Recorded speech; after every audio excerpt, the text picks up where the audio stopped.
Olá, pessoal. Vamos continuar trilhando o caminho das 10 lições para os jovens advogados. A gente já conversou sobre atendimento, que é depois da captação, né? A captação é o tópico zero. Aí depois disso, a gente vem para o atendimento, que foi de onde eu parti as nossas lições. Certa lição foi atendimento. E aí você já conversou com o seu cliente, você já sabe mais ou menos do que se trata o caso dele. Ele gostou do atendimento, confiou o caso dele nas suas mãos. E aí qual é o passo número 2? Documentação. Chegou a hora de provar, mostrar ao juiz, né, provar que aquilo que você está falando ali, você está levantando, que você está falando pelo seu cliente, tem um embasamento. Né? Existe uma documentação comprobatória. Ó, para quem está começando, uma lista de documentos essenciais, que praticamente todos os processos, se não todos, precisam. Então é importante você já ter mais ou menos essa lista, porque você já consegue passar para o cliente, até para você começar já elaborando a documentação necessária, né? A procuração, o próprio contrato de honorários. Então você vai precisar basicamente dos documentos pessoais dele, um comprovante de residência, que atualmente está se pedindo nos processos um comprovante atualizado, né, dos últimos meses, pelo menos dos últimos 6 meses. De preferência, esse comprovante seja no nome do seu próprio cliente ou de alguma pessoa que ele consiga comprovar alguma relação jurídica, né, de seus pais, seu cônjuge, enfim. E aí vai depender da área que você trabalha. Pode ser que a CTPS seja um documento essencial, os contra-cheques sejam documentos essenciais, o CNIS seja um documento essencial. Tudo vai depender da área que você trabalha. Né? As áreas elas têm seus documentos essenciais. E se não tiver, você vai pedir aqueles ali, a documentação pessoal do cliente, porque você já vai adiantando a procuração, o contrato e tudo mais que precisa ser assinado. E você vai pedir ao cliente mais documentos. Aí, como você já escutou o caso dele, você vai saber perguntar qual é o documento, tá? É interessante que você consiga. Aí, às vezes, você diz, qual é o documento que você tem? Traga. Aí o cliente vai dizer, eu não sei, eu tenho um monte aqui. Não sei qual é o que eu levo. Você vai dizer, então traga todos que você tiver. O cliente vai chegar no seu escritório, vai toda a documentação que ele tem.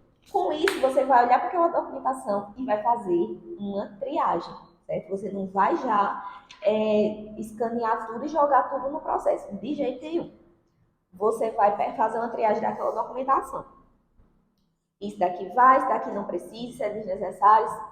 O juiz nem vai sabe, porque às vezes ele vai trazer um monte de documento que realmente tem nada a ver com o caso, pode até prejudicar, né? Pode deixar o juiz confuso e vai acabar prejudicando o seu cliente. Então, faça essa triagem. Feito essa triagem, você vai digitalizar. Por quê? Os jovens advogados que aqui se encontram já estão pegando a era digital dos processos, né? Seja o PJE, o INSS digital, a gente já está nessa era. Então, a gente vai digitalizar essa documentação que passou pela triagem, que vai ser muito importante em processo que se resolve só com análise documental. Não tem, às vezes não tem nem audiência, né? Olhou o documento, o processo é resolvido. Às vezes acontece isso. Então, a gente vai digitalizar. Para digitalizar, você tem que saber, né, quais são o que é que o sistema do seu estado, o sistema da sua área, pede os padrões. Né? O tamanho do arquivo, a forma de digitalizar, o que é que ele aceita, o que é que ele não aceita. Vai fazer de acordo com os padrões. Cada sistema tem um padrão diferente, certo? Aí você vai. Outra coisa aqui importante: documentos que tem alguma coisa no verso devem ser digitalizados frente e verso. Já aconteceu muito de eu ver, às vezes a pessoa vai, tá com certidão de casamento. Aí você vai escaneia ali aquela frente daquela certidão de casamento. Pronto, eu já estou aqui, vou comprovar o que eu estou querendo falar. Às vezes um divórcio, né? Já coloquei a certidão de casamento. Porém, muitas vezes o documento ele tem informações, uma averbação, alguma coisa atrás. Ou até mesmo vai ter em branco. Porque se não tiver anotações, você vai comprovar que não tem, entendeu? Aí você vai escanear a frente e o verso desses documentos, que tem qualquer coisinha atrás, você vai escanear também. Essas certidões são muito importantes. Diploma, essas coisas que sejam escaneadas frente e verso. Certo? Pronto. Aí agora você vai dizer assim, Leila, mas eu sou jovem advogado, comecei a trabalhar agora. Esse negócio de escanear, olha, muito difícil, não sei o que fazer, não tenho equipamento, não tenho impressora que digitaliza, tudo muito difícil. Aí eu vou dizer, pare, certo? Ó, gente, para a gente começar a advogar, a gente precisa de equipamentos eletrônicos, duas coisinhas só. Um computador